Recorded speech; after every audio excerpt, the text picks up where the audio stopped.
नमस्कार, मैं मनीष कुमार वर्मा। इस न्यूज में आप लोग को सुनाएंगे जे श्रुति से शबनम बनी और शबनम से फिर श्रुति बनने की कहानी। आप बीती सुना रही है श्रुति उर्फ शबनम, अभी श्रुति है। आगे सुनिए किस प्रकार अपना वेदना सुना फिर रही भी है। उस परिवार के माँ को एक आशा थी। 2 बेटे हैं, एक बेटी चाहिए। इंतजार किए।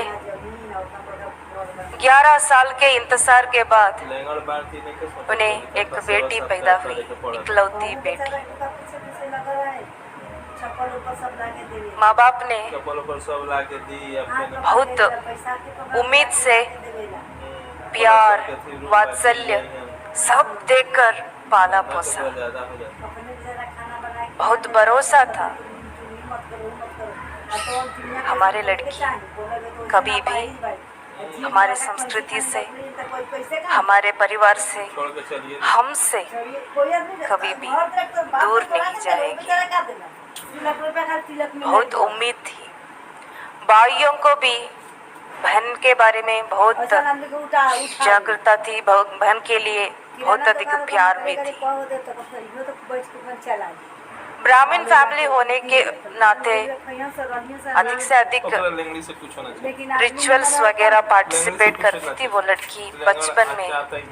और बचपन की वो नटखटा होती है ना, सवाल पूछने का आदत भी वो लड़की को थी।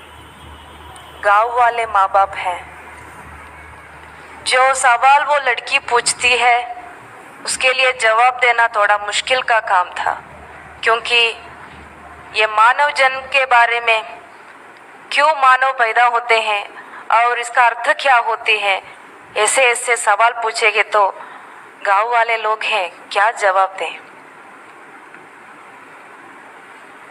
और जो रिचुअल्स वगैरह, सेरेमनीज वगैरह घर में होते, तभी आने वाले ये प्रीस्ट लोग होती हैं, उनसे भी पूछने का कोशिश वो लड़की करती थी, मगर फायदा कुछ नहीं मिला, क्योंकि उन लोगों ने उतने संस्कृत पढ़े हैं, संस्कृत श्लोक बोलकर संस्कृत में ही जवाब देते हैं, तो उतना अच्छे जवाब नहीं मिला। फिर पूछते तो माँ बाप डांटते थे, तुम्हें पढ़ने के लिए कुछ और नहीं है क्या? क्योंकि माँ बाप सिर्फ इतने सोचते थे कि उन्हें क्या कुछ स्कूलिंग कुछ नहीं मिला तो हमारे बेटे और हमारी बेटी को मिले, उतना ही उन्होंने सोचे। और उन माता पिताओं ने उस लड़की से इतने उम्मीद कर रहे थे कि वो लड़की पढ़ेगी और एक अच्छे स्थान पर पहुंचेगी। बड़े होते ही लड़की के स्वभाव बदल गई, क्योंकि ऐसे पूछकर कोई फायदा नहीं है। जैसे सभी लोग होते हैं, उसके साथ पढ़ने वाले लोग होते हैं, उसके सहेलियां कैसे होते थे, ऐसे ही वो लड़की पूछना सब कुछ छोड़ दी, अपने पढ़ाई में कंसंट्रेट कर दी। वो भी माता पिता लोग कैसे सोचते थे वैसे ही सोचती थी, पढ़ाई पूरा करना है, एक अच्छी जॉब लेना है, ऐसे ही लाइफ सेटल करना है। समय ऐसे ही जाने शुरू किया और लड़की बड़ी हो गई। गांव वाली लड़की अभी शहर में कॉलेज जाने शुरू की। शहर नया था लड़की के लिए, शहर की ज़िंदगी कैसा होती है वो पता नहीं है, वहाँ के लोग कैसे हैं पता नहीं है, किस किस तरह के कम्युनिटियाँ वहाँ होती है, जातियाँ मत सब कुछ होते हैं, इसके बारे में भी लड़की को कुछ जानकारी नहीं। जो कुछ स्कूल से अध्यापकों से मिलते थे वो ही ज्ञान था, किताबों से मिलते थे वो ही ज्ञान था। ये लड़की बहुत भरोसा करती थी अपने सहेलियों से, मगर उन सहेलियों एक नया मत के वालों थे, उस मत के बारे में ये लड़की को कुछ नहीं जानती थी। वो मत थी इस्लाम। वो सहेलियां ये लड़की को बहुत अच्छे से पढ़े, ये लड़की का कैरेक्टर कैसा है, स्वभाव कैसा है, कैसे इसे अप्रोच करें।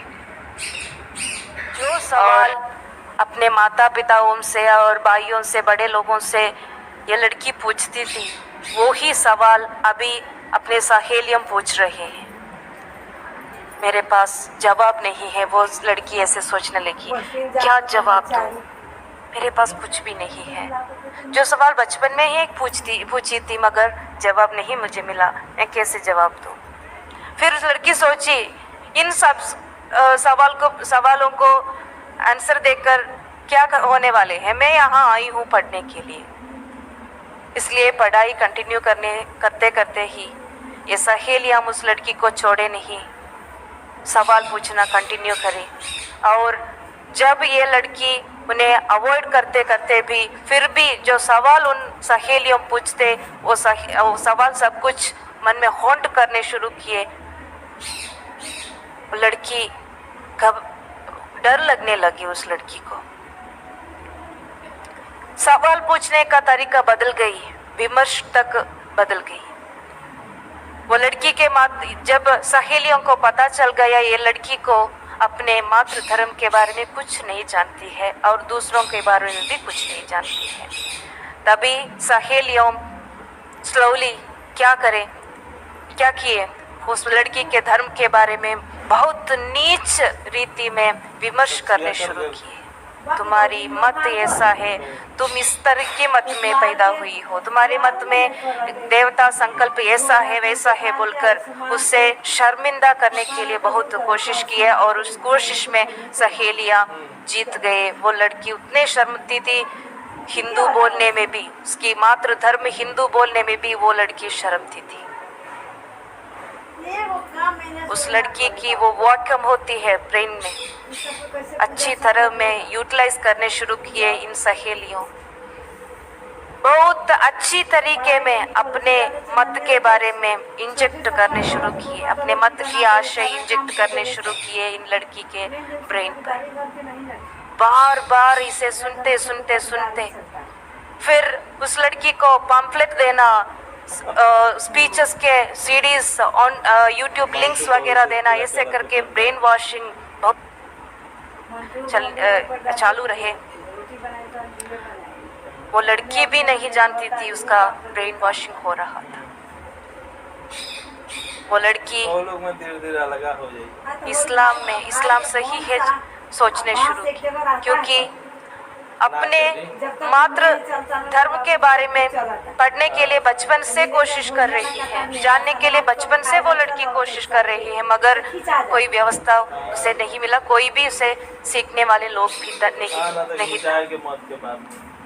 और जब सहेलियां पूछते थे तभी भी इंटरनेट में ढूंढ रही थी कुछ आंसर मिलेगा या नहीं, तभी भी 10 डिफरेंट साइट्स होते थे, डिफरेंट इलॉबरेशंस या एक्सप्लेनेशंस मिलती थी उस लड़की को। तो उससे भी ज़्यादा कंफ्यूज होने शुरू की वो लड़की।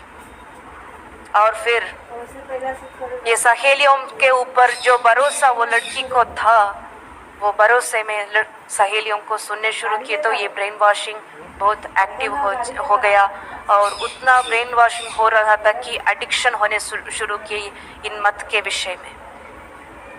सहेलियां थोड़ा सा डर भी इंजेक्ट करने शुरू किए। तुम अभी इस्लाम सही मान रही हो ना, तो तुम इस्लाम कबूल करना चाहिए, क्योंकि इस्लाम ही सही मत होती है। इसमें जो देवता संकल्प बताया गया है वो ही सही है, दूसरे सब कुछ झूठ है और तुम इसे ही मानना चाहिए। नहीं तो इतना जानकर भी तुम इसे नहीं मानते हैं तो तुम्हें अल्लाह के पास सज़ा मिलेगा और खबर में भी तुम्हें सज़ा मिलेगा। वो हेल्प पनिशमेंट के बारे में, अल्लाह के पनिशमेंट के बारे में सब कुछ सुन कर वो लड़की उतना डर गई थी, उस डर से रात में सो नहीं पाती थी वो लड़की। वो डर से सहेलियों ये रिचुअल्स अनुष्ठान कुछ मत में रिलेटेड अनुष्ठान कुछ सिखाए, वो सब कुछ घर में छुपछाप करने शुरू किए। उन्होंने बताने शुरू किए, सहेलियों और सहेलियों द्वारा परिचय हुए लोग बताने शुरू किए कि तुम अभी इस्लाम फॉलो कर रही हो तो तुम बहुत होशियार होना चाहिए। तो इसे ये लड़की को घर में किसी से भी कुछ भी कह नहीं पाती थी। ग्रेजुएशन पूरा हो गई, इस्लाम स्टडीज़ कंटिन्यू हो रही थी उसकी, और वो पोस्ट ग्रेजुएशन पढ़ने शुरू की, तभी अध्यापिका बनी, तब भी ये स्टडीज़ कंटिन्यू हो रही थी।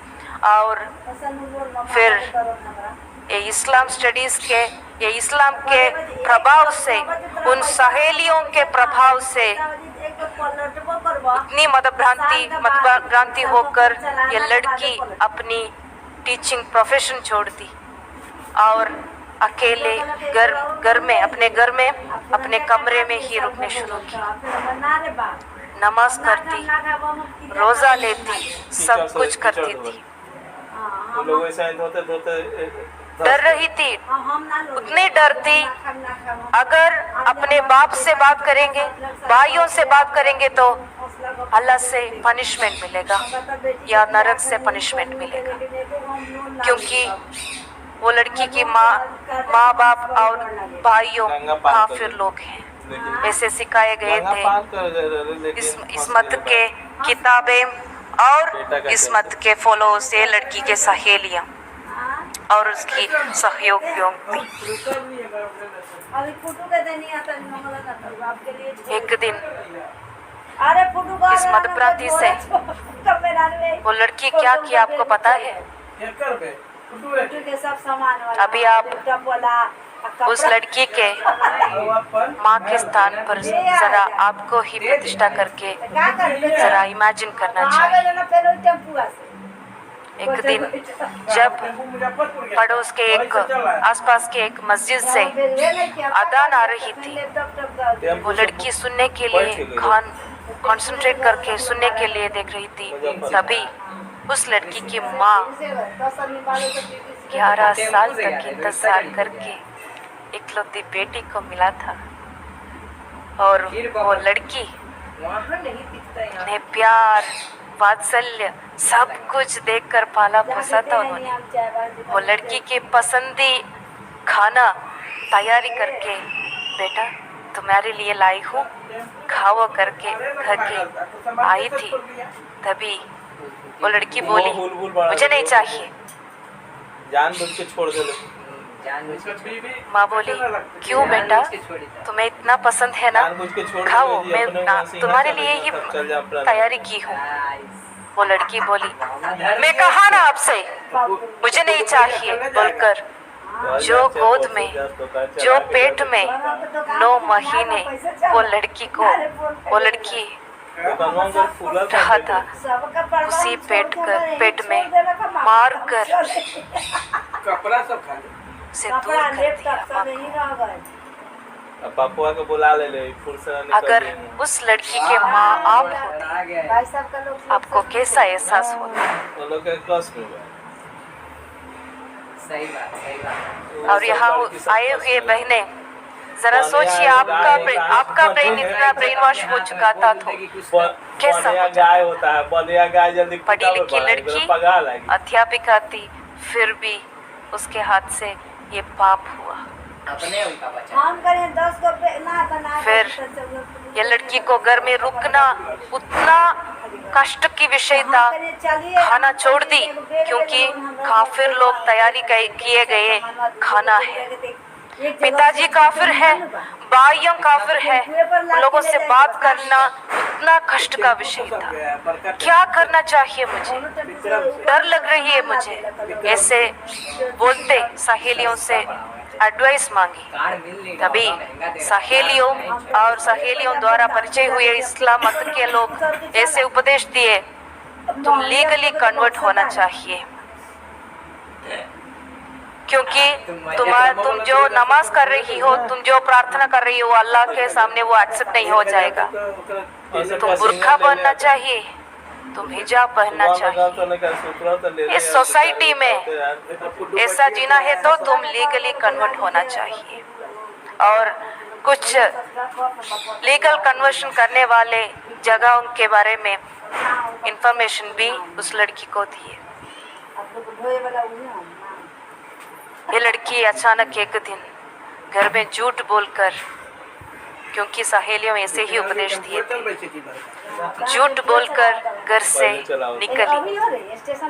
जिंदगी में पहली बार वो लड़की अकेली अनजान जगह तक यात्रा कर रही थी। अनजान लोग, अनजान जगह। थोड़ा डर उस लड़की के अंदर थी, फिर भी अंदर से एक शक्ति उससे बोलने शुरू किया, आगे जाओ। वो लड़की कन्वर्शन सेंटर तक वो आसपास में नहीं था, 4-5 आवर्स ट्रैवलिंग करना था।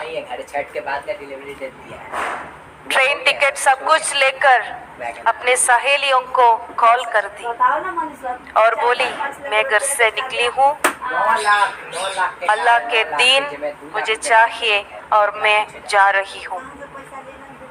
पता है आपको उन सहेलियों क्या बोला होगा? सहेलियों बोल रहे थे, तुम किस बात के लिए जा रही हो? कौन से विश्वास करके जा रही हो? हमसे विश्वास करके तुम मत जाओ, हम नहीं होंगे जब तुम ये सब कुछ करके वापस आएगी तो। हाथ छोड़ दे। लड़की अकेली हो गई। फिर एक बार क्या करने चाहिए, कहाँ जाना है? सहेलियां सब लोग फोन स्विच ऑफ कर दिए। और क्या करें, आगे जाने हैं या नहीं? वो लड़की के अंदर से वापस एक शब्द आ गई, आगे जाओ, देखो वहाँ क्या होगा। लड़की आगे गई, ऐसे ही कन्वर्शन सेंटर पहुंची।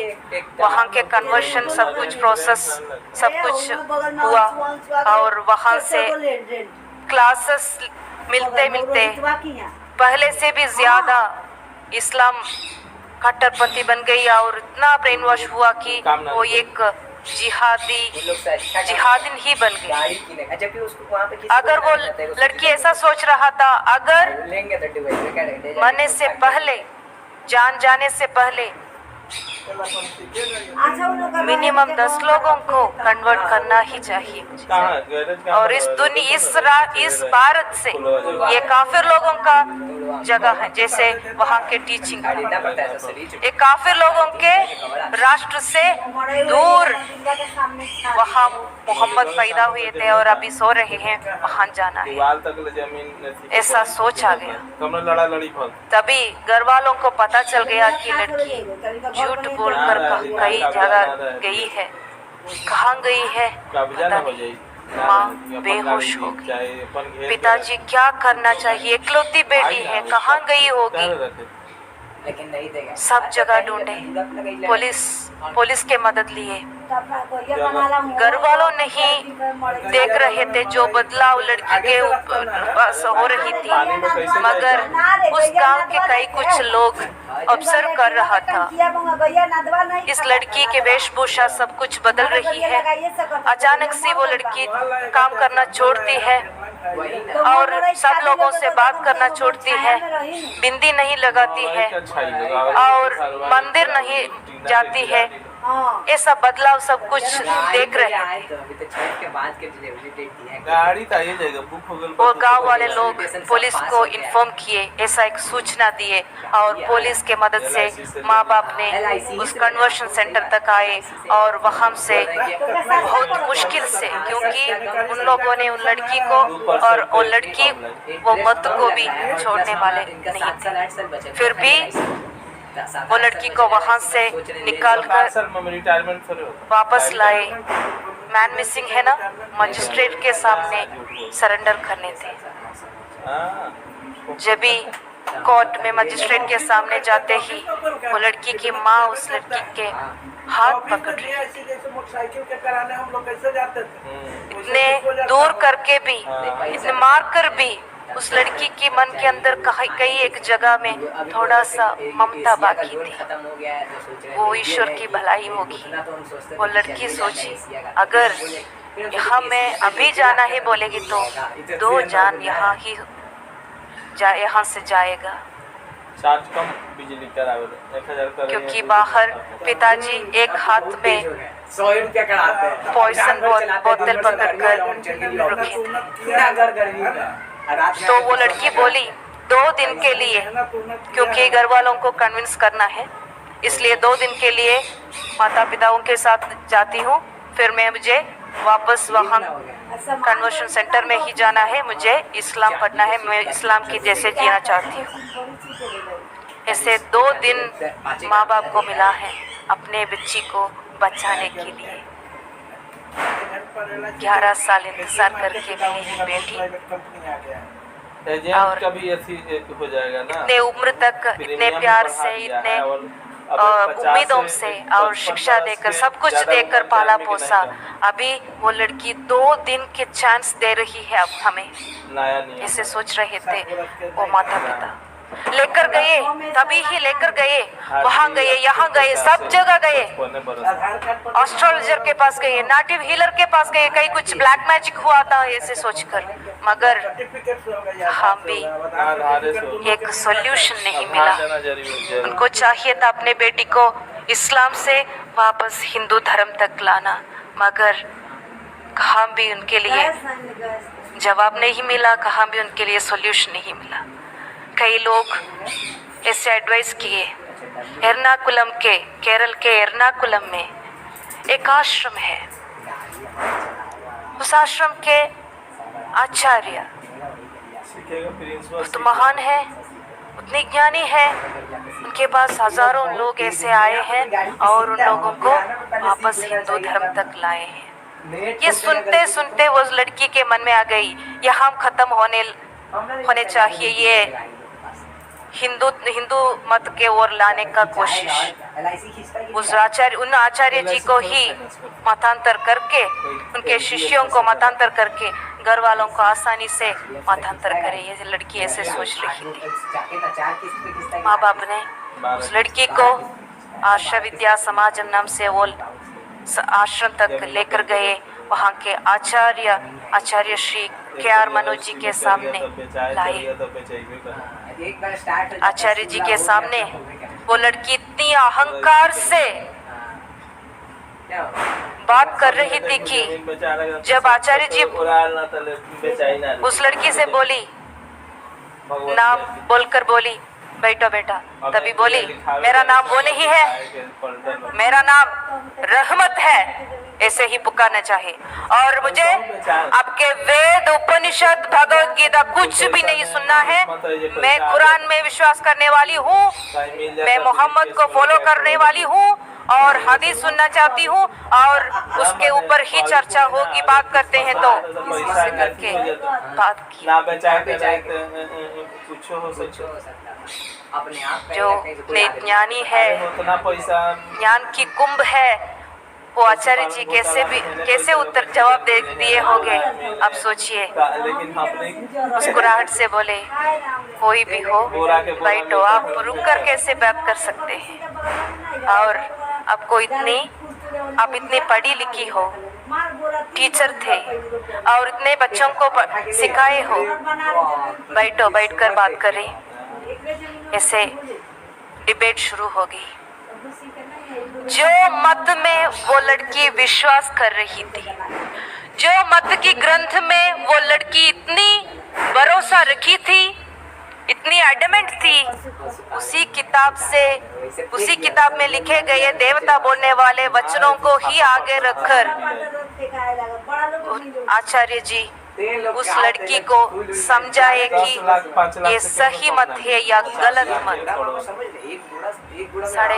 5.5 साल से ये लड़की का इस्लाम स्टडीज कंटिन्यू हो रहा था। 2.5 घंटे में इस्लाम गलत प्रूव करके आचार्य जी उस लड़की के हाथ में थे।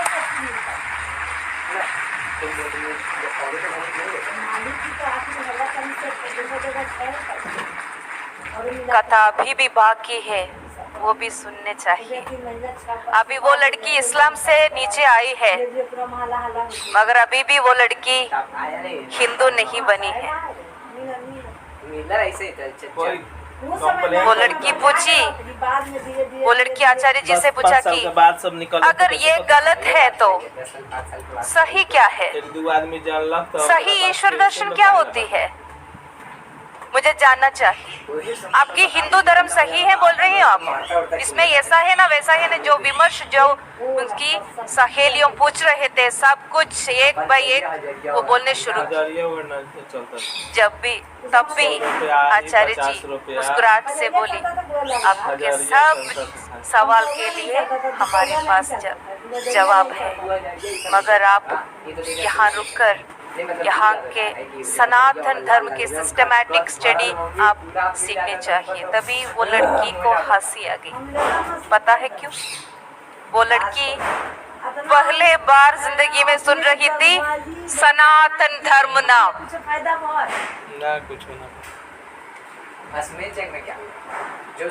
मजाक की बात है ना, एक ब्राह्मण परिवार में पैदा होकर भी हिंदू सुनकर भी, मगर सनातन धर्म है इसका इतने श्रेष्ठ धर्म के असली नाम, सही नाम सनातन धर्म है। वो लड़की को नहीं जानती। वहां से शुरुआत की। वो लड़की उन महान आचार्य जी के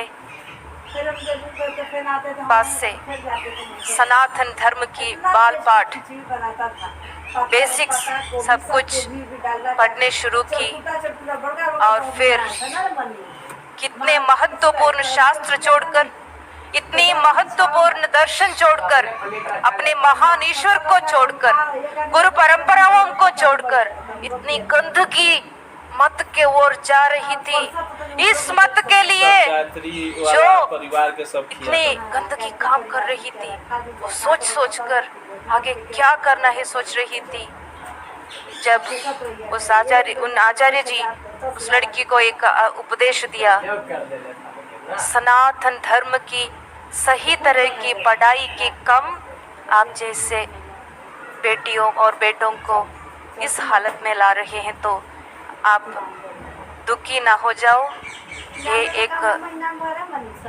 ये संदर्भ को पॉजिटिवली आप ले सकते हैं, और आप आपके जीवन में इसे एक जन्म लक्ष्य बनना है कि जो ज्ञान का कमी आपको इस हालत तक लेकर आए थे, वो ज्ञान को पूरी दुनिया तक फैलाने का एक शर्त आप लेना है। आप आगे आने चाहिए। आप इससे दुखी होकर पीछे ना जाने वाली हो, आप आगे आने चाहिए। गुरुदेव जी के बात सुनकर वो लड़की उतनी गर्व से, उतने शौर्य से, उतने धैर्य से आगे आ गई। वो लड़की अपनी जिंदगी संपूर्ण इतनी बड़ी श्रेष्ठ मिशन के लिए, पूरी दुनिया में सनातन धर्म की आशय फैलाने के लिए, सनातन धर्म की ध्वज फहराने के लिए आगे आ गई। वो लड़की कौन है आपको पता है? आपको पता है?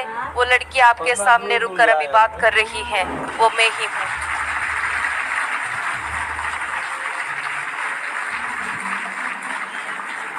धन्य हूँ मैं अभी, और बहुत कृतज्ञता से अपने गुरुदेव जी को और मात्र संस्था आर्ष विद्या समाजम को याद करते हैं। और शुभ संदर्भ जब अपने जीवन में गुरुदेव जी के आगमन हुई और सनातन धर्म के बारे में सुनने पढ़ने की अवसर मिला, उस बात में बहुत धन्य हूँ और कृतज्ञता भी उस पावन चरणों में अर्पण करती हूँ। अगर आर्ष विद्या समाजम नहीं होती, अगर आचार्य श्री के.आर. मनोज जी हमारे गुरुदेव जी नहीं होती, यहाँ हम आए हुए, मेरे साथ आए हुए सब बहनें और मैं, और यहाँ आ नहीं पाए हुए कई लोग हमारे संस्था में हैं, उन लोगों के जीवन में कैसा कैसा हालत हो जाते हैं, कौन जानते। हम जिएंगे जिएंगे या मरते थे। हम भी अफगानिस्तान के जेल में जाते थे अगर हम आर्ष विद्या समाजम तक नहीं आए तो। हम भी आतंकवादी होकर बंदूक सब कुछ पकड़कर बम फूटकर मरने वाले लोग होते। मगर अब हमें ऐसे इतनी महत्वपूर्ण एक मंच पर रुककर आप जैसे स्वाभिमान हिंदुओं से बात करने के लिए इतनी ताकत तक हमें अपलिफ्ट किया है, तो उससे बड़ा सनातन धर्म सेवा, ईश्वर सेवा क्या होगा? आप जरा सोचिए।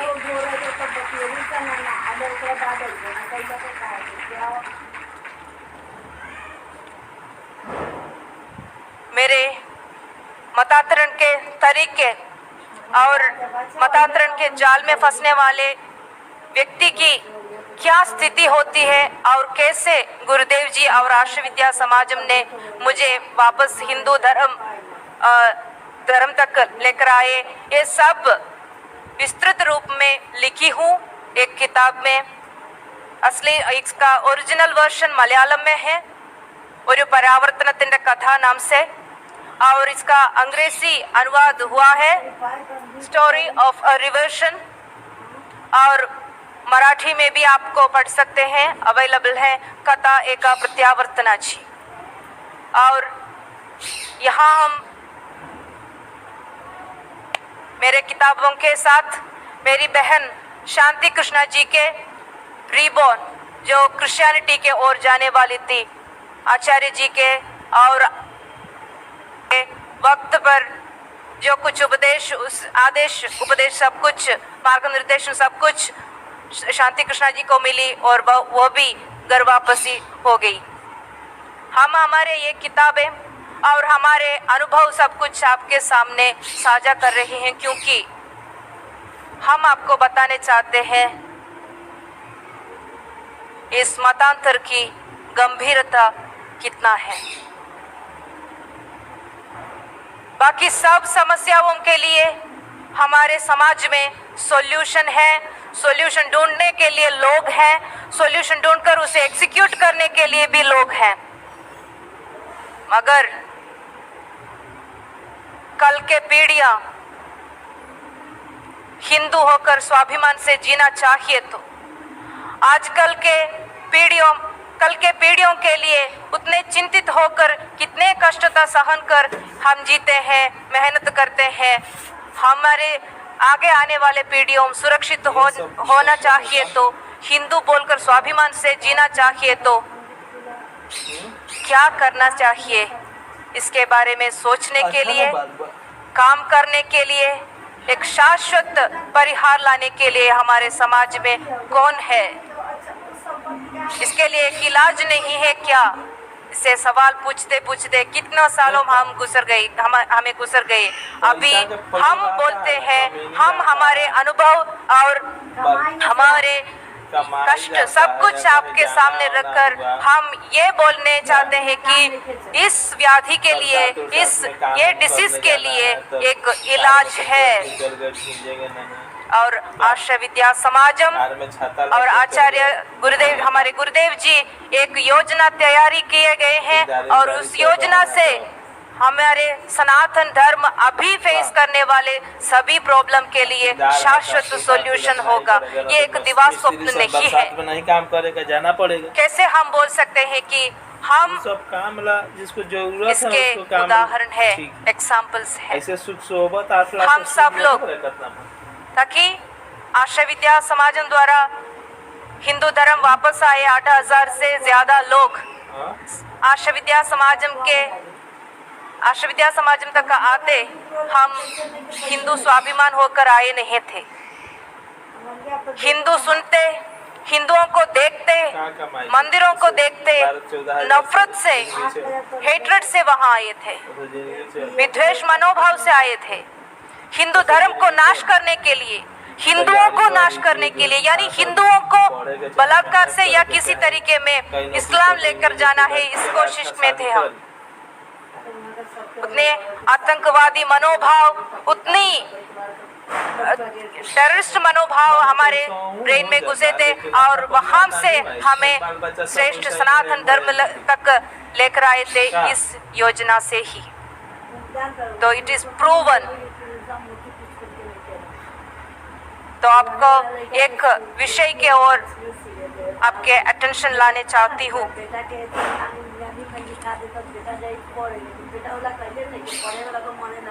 आश्रय विद्या समाजम के ये योजना धर्म प्रचारक पद्धति पूरी दुनिया में सनातन धर्म की महत्वपूर्ण आशय को, आर्य धर्म के आशय को फैलाने के लिए।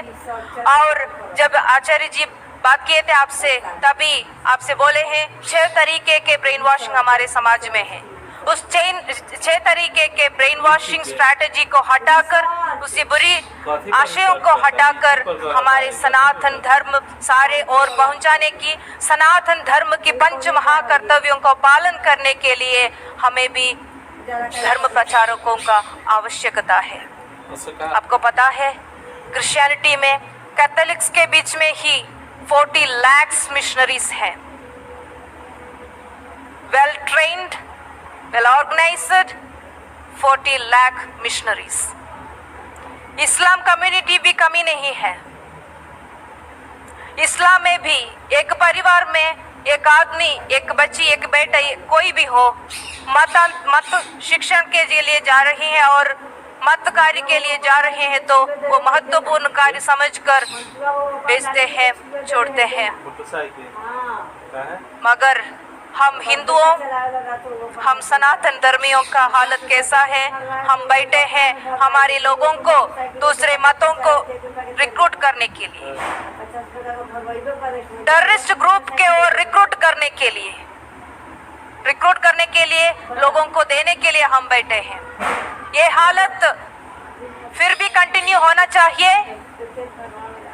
इसके लिए क्या करने चाहिए? हम एक सॉल्यूशन प्रैक्टिकलाइज करना ही चाहिए। एक प्रूवन सॉल्यूशन है हमारे पास, जो गुरुदेव जी के वो बहुत बड़ा मिशन है। उस मिशन में आप सभी को एक साथ हाथ जोड़ने के लिए आप सबसे विनती करती हूँ। आप सब आगे आना है, इस योजना में भाग लेना है, और इस योजना में आपके रोल कुछ कर सकते हैं तो आप भी कर सकेंगे तो वो अच्छा होगा। आर्ष विद्या समाजम आपको ट्रेनिंग देने के लिए तैयार है, कभी भी कहाँ भी। अगर आप हमारे संस्था, हमारे आश्रम आ रहे हैं तो वहाँ से, यानी यहाँ आप एक कैंप वगैरह कंडक्ट करने के लिए तैयार हैं तो हम आ सकते हैं और ट्रेनिंग भी दे सकते हैं। हमारे ये धर्म पद्धति से और हमारे कोर्सेस से जो आचार्य जी तैयारी किए कोर्सेस हैं, आध्यात्मिक शास्त्रम, भारतीय संस्कृति, योग विद्या और सुदर्शनम कोर्स, ये सब कोर्सेस सिखाकर जो काम हम धर्म सेवा मानकर ईश्वर सेवा के रूप में हम सनातन धर्म में धर्म से दूर जाए गए लोगों को वापस लाते हैं। कल हमें वहाँ से लोगों को हमारे घर लेकर आना है।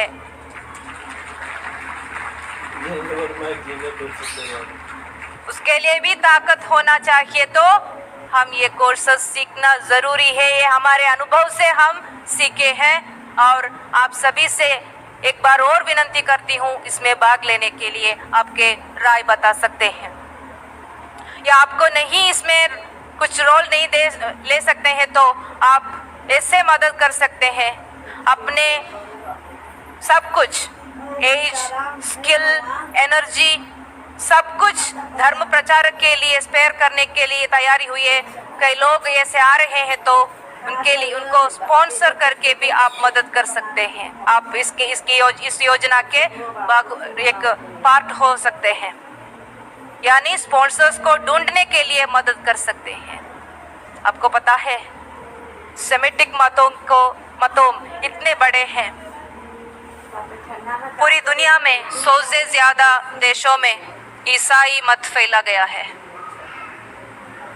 60 से ज़्यादा राष्ट्रों में इस्लाम मत फैला गया है। हमारे सनातन धर्म से फिर पैदा हुए एक आशय है, एक मत है बौद्ध मत।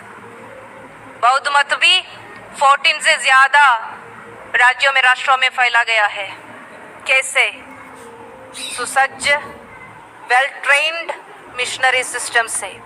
हम हिंदुओं को भी मिशनरी सिस्टम जरूर चाहिए, वो ही शाश्वत सॉल्यूशन है।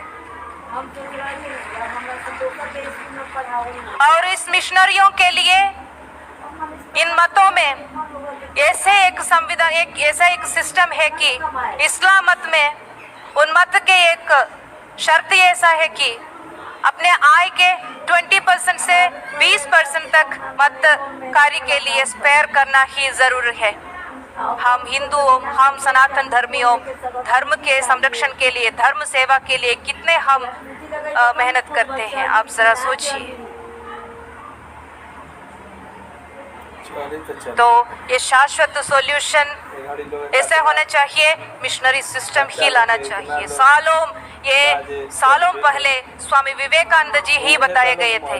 जैसे स्वामी जी ऐसे बोल रहे थे कि लेकिन अपना जमीन मुझे 5000 ऊर्जावान युवा दीजिए ताकि मैं एक मजबूत भारत बना सकूं।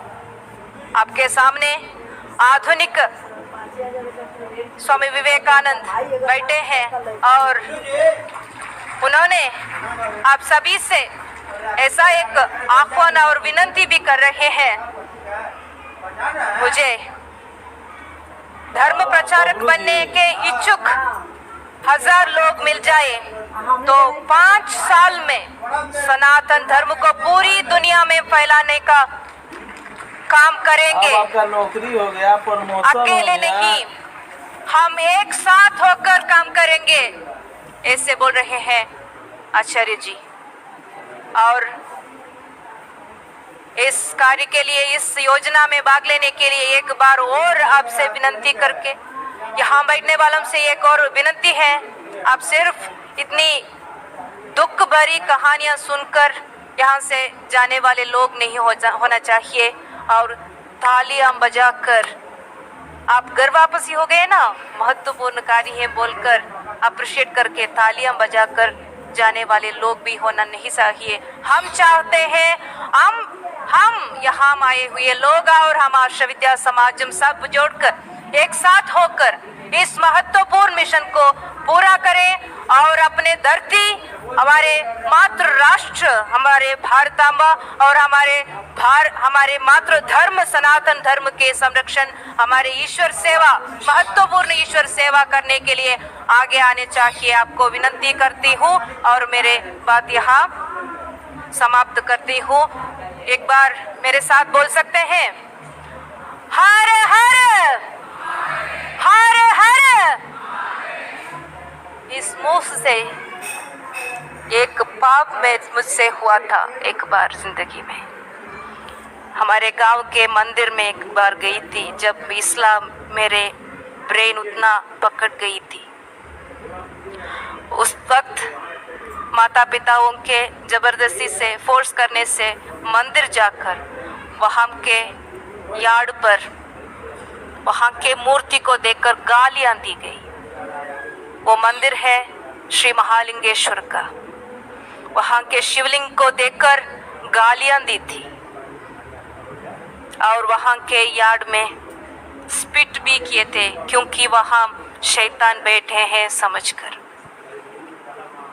उस पाप की प्रायश्चित मुझसे हमारे गुरुदेव जी ऐसे किए हैं कि आज मैं परमेश्वर जी को भजन करते गाती हूँ और इस मुंह से ही आप अभी सुने हैं, हर हर हर हर हर हर सनातन।